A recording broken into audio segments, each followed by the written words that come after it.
Hello VC, this is Mike with TCAT's Deep Vinyl Tracks. I'm coming on today to do another contest entry.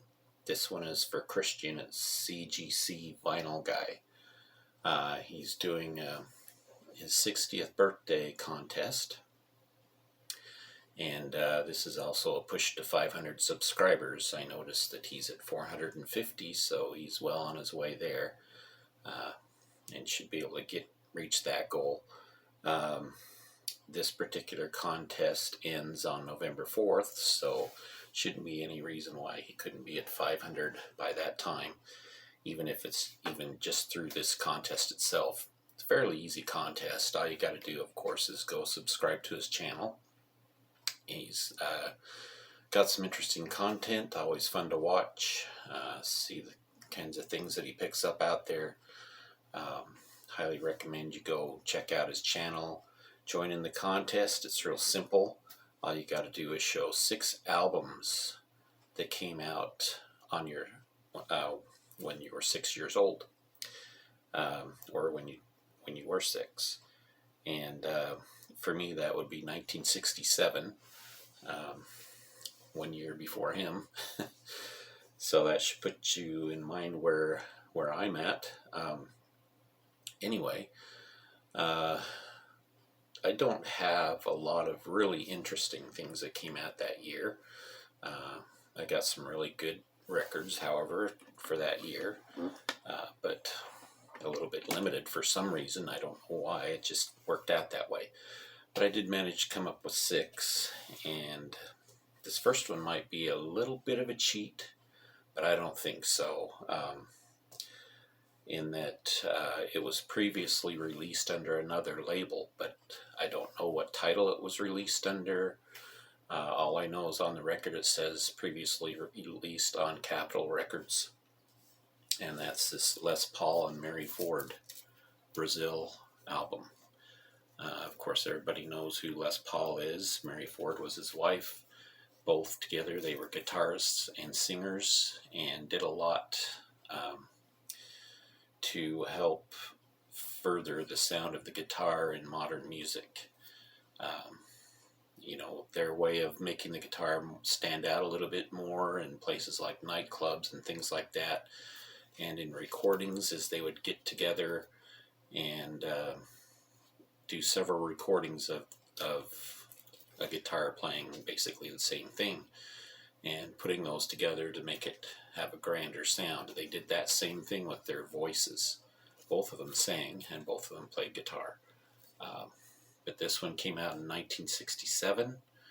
I don't know when it was previously issued, or even if it was under the same name as this album, so I decided to go ahead and use it anyway, because I think they used a different album title, but I can't find any information or even any catalog number that shows that it was previously released. But you can see that right at the top here, previously reissued on Capitol Records, or released on Capitol Records, that is. There's the set list, or the track list, and really good record.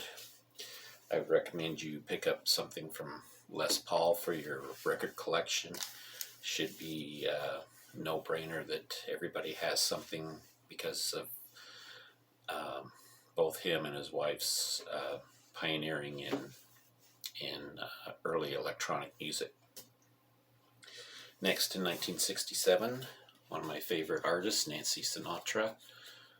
Love her music. This album is called Country My Way, and it's got her take on a lot of great old country songs like It's Such a Pretty World Today, Jackson, which she sings with Lee Hazelwood. Everybody knows that version of it. And Oh Lonesome Me, End of the World. Some great songs on this one. And just love her voice. Always have loved her voice, and I still do. Nancy Sinatra, Country My Way. This is one that everybody will recognize, and probably most people will have a copy of somewhere. Days of Future Past by the Moody Blues. This is an OG copy, in really great shape that I found not too long ago, in fact. And it's on the Durham label. Everybody's pretty much seen that label before. And great album. Again, one of those essentials that should be in every library for that matter. Arlo Guthrie's Alice's Restaurant. Now, this is not the movie soundtrack. This is the actual Arlo Guthrie album called Alice's Restaurant. I find it to be better than the soundtrack in that the entire side one is taken up by Alice's Restaurant Massacre, which is what the soundtrack or the Alice's Restaurant movie was based on, was that particular track. Now on the soundtrack, it's divided up into two parts, one on one side and one part on the other side, separated by a few other songs or things from the movie, where this one, all of side one is Alice's Restaurant Massacre. Side two is made up of 6 shorter songs. Of course, it wouldn't be 1967 without Sgt. Pepper's Lonely Hearts Club Band by the Beatles. Of course, everybody knows about this album.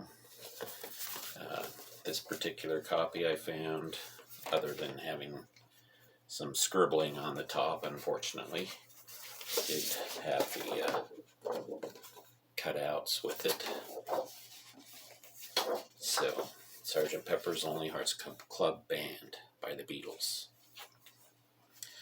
And finally, the Byrds' Greatest Hits came out in 1967. This is the first volume of the Byrds' Greatest Hits. There were 2 total volumes put out under that name.